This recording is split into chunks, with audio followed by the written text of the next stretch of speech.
I'm 94 years old. I hung my own laundry this morning. I walked to my mailbox and back. I made my own breakfast. I read my book. And I did it all before most people opened their eyes. People ask me how. How are you still doing all that at 94? My name is Opal June. In my last video, I told you what to stop doing, and a lot of you listened. But stopping is only half of it. You can quit every bad habit in the world and still sit in a chair doing nothing. After Earl died, that's what I almost did. Sat in that house, did nothing, went nowhere. But I got up. I started doing 7 things. Small things, simple things, things that cost nothing. And they changed everything.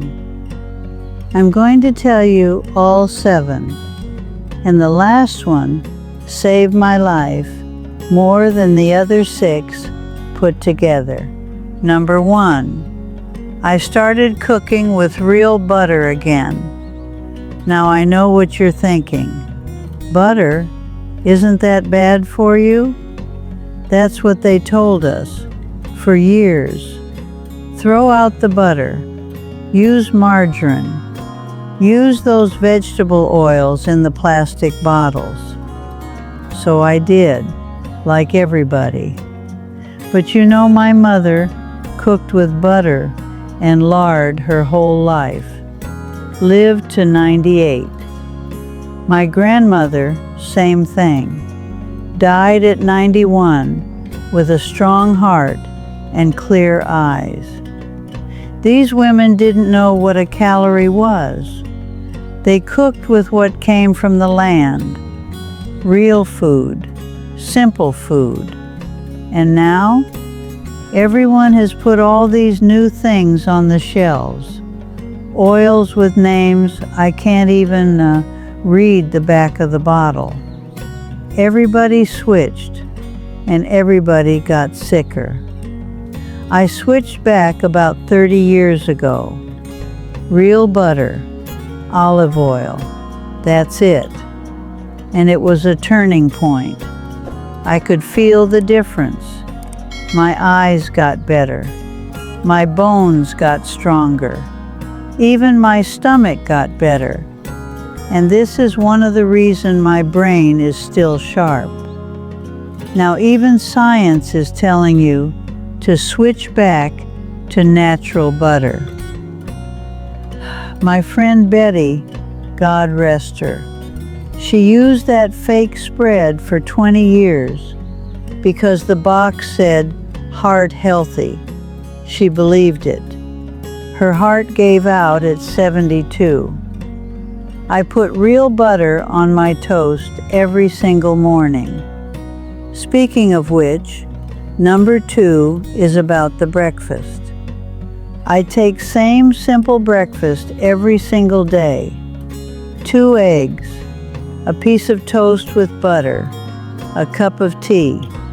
That's it. That's been my morning for 30 years now, maybe longer. People think that's boring. My granddaughter says, "Grandma, don't you get tired of it?" No, I don't. You know why? Because my body knows what's coming. It's ready for it. And I don't waste my morning standing in front of the refrigerator trying to decide what to eat. You'd be surprised how much a simple morning helps you. I feel steady all day. No shaking at 10 o'clock. No stomach growling by noon. No crash where you need to sit down and close your eyes. That's what a good breakfast does. It sets the floor, and you walk on it all day. People eat all kinds of things in the morning. Big fancy stuff. or they eat nothing at all. Skip the whole meal. Run out the door with coffee and nothing in their stomach. Then by lunchtime they're shaky, cranky, reaching for something sweet because their body is screaming at them. I'm not surprising my body, and it's not screaming at me. We have an agreement. I feed it the same good food every morning, and it carries me through the day. At 94, that's all I ask. But for the body to move better, let me tell you another secret. Number 3, I stretch my body every morning before my feet touch the floor. This one sounds so small, but it might be the one that's kept me on my feet the longest. Every morning before I get up, I lie there and roll my ankles. Left, right, left, right. Then I move my wrists around in little circles. Then I turn my neck real slow, side to side. I move all movable joints before getting up. Takes about 5 minutes, that's all. See, my body is 94 years old. It doesn't just start anymore.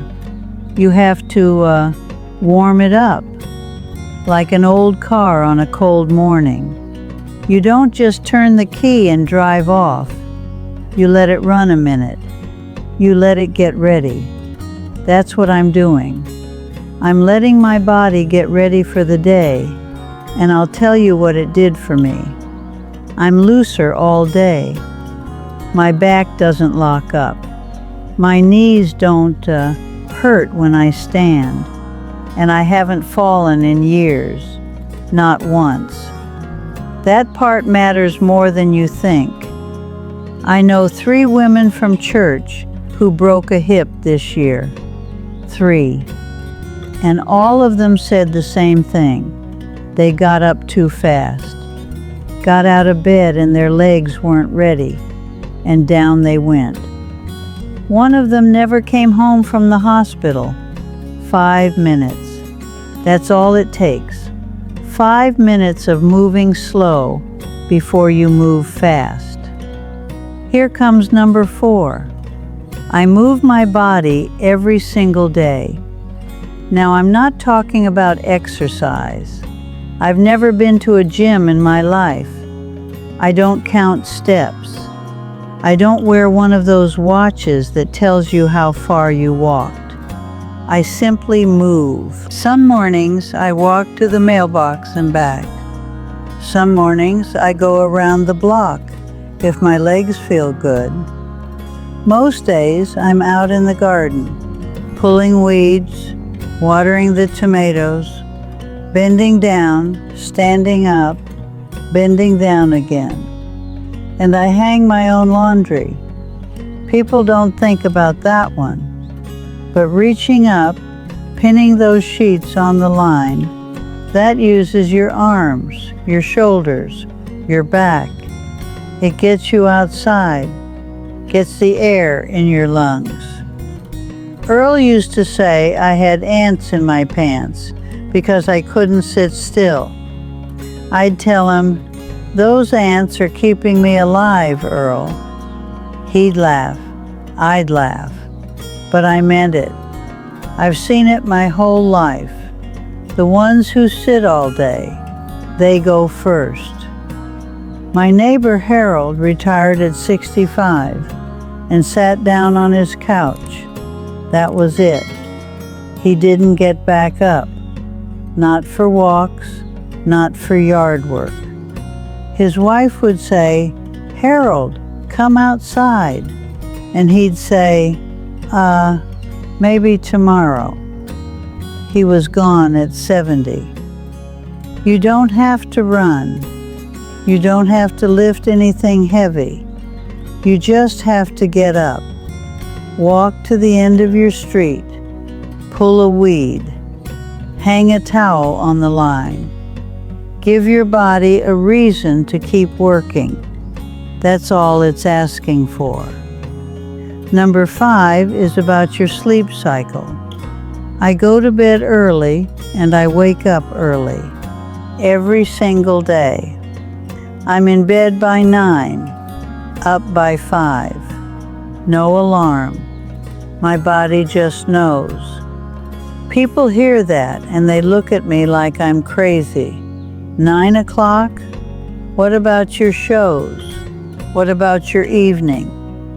My evening is over at 9, and my morning starts before the sun comes up.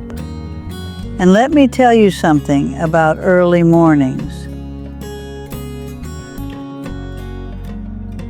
Most people have no idea what they're missing. At 5 in the morning, the house is mine.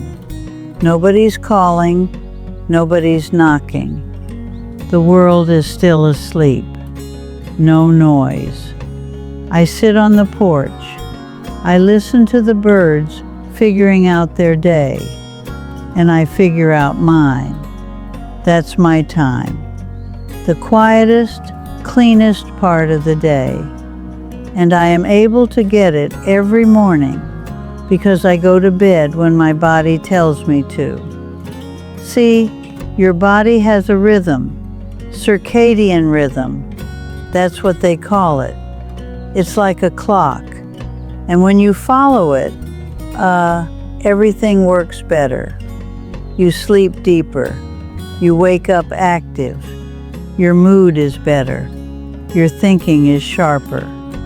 But when you fight it, when you stay up past midnight, staring at a screen or watching something you won't even remember tomorrow, that clock starts to break and you feel it. You feel it in the morning when you can't get up. You feel it at noon when you need a nap. You feel it in your bones. Everybody I know who stays up past midnight looks 10 years older than they are. I'm not saying that to be mean. I'm saying it because I owe it to you. I need to share what I learned. The morning is a gift, but you only get it if you earn it the night before.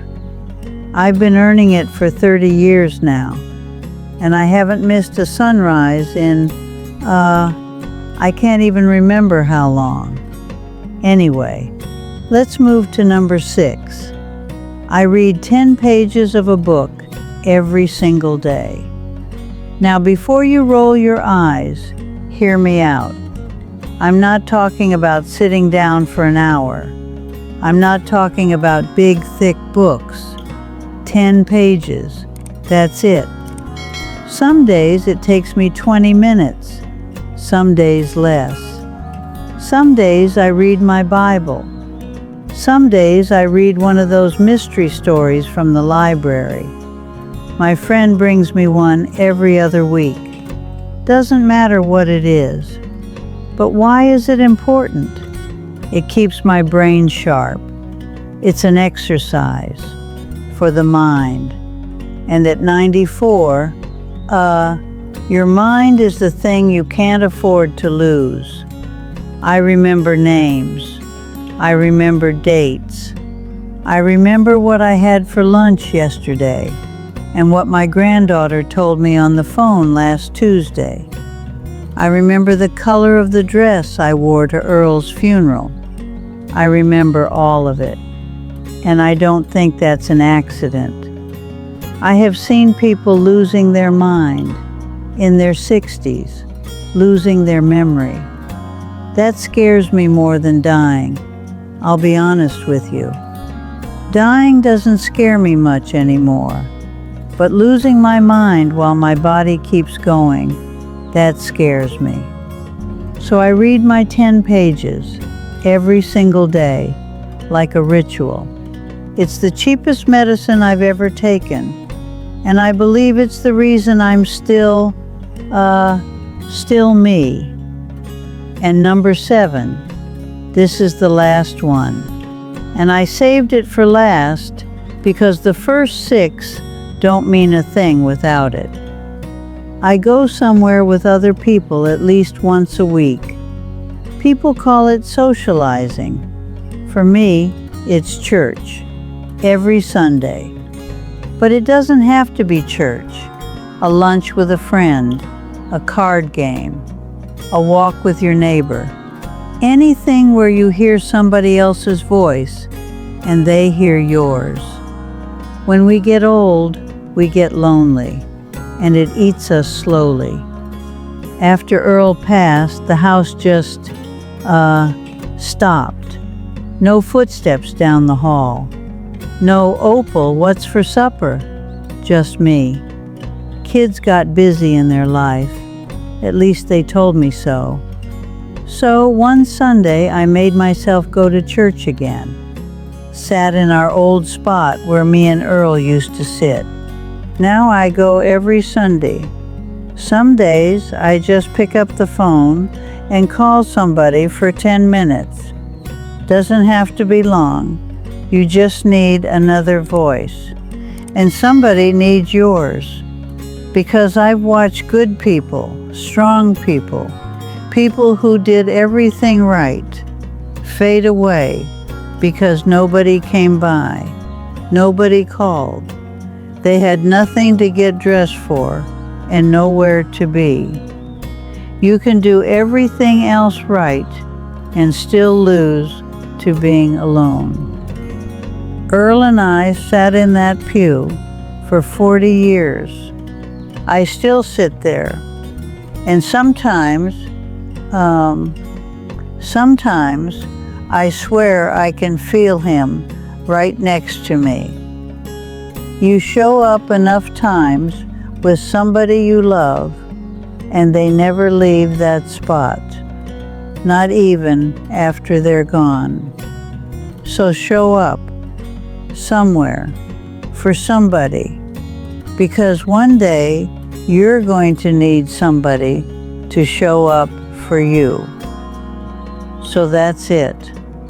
That's what I started doing. Real butter, simple breakfast, stretch before I get up, move every day, sleep when my body tells me to, read 5 pages, and show up for people. None of it is hard. None of it costs much. Most of it costs nothing. A little while ago, I told you the 7 things I stopped doing, and those things kept me alive. That's true. But being alive isn't enough. You can be alive and still miserable. You can be alive and still lonely. You can be alive and just waiting for it to be over. These 7 things gave me a reason to stay. There are more, but these are enough for today. After Earl died, I had mornings where I didn't want to get out of bed. Mornings where I thought, what's the point, Opal? Who's going to know if you just lie here? But then I'd think about my tea, my eggs, my garden, my 5 pages, and I'd put my feet on the floor. That's all living is, you know. Finding enough small things to put your feet on the floor for. So go find yours. Start with 1, just 1. Tomorrow morning, stretch your ankles before you get up.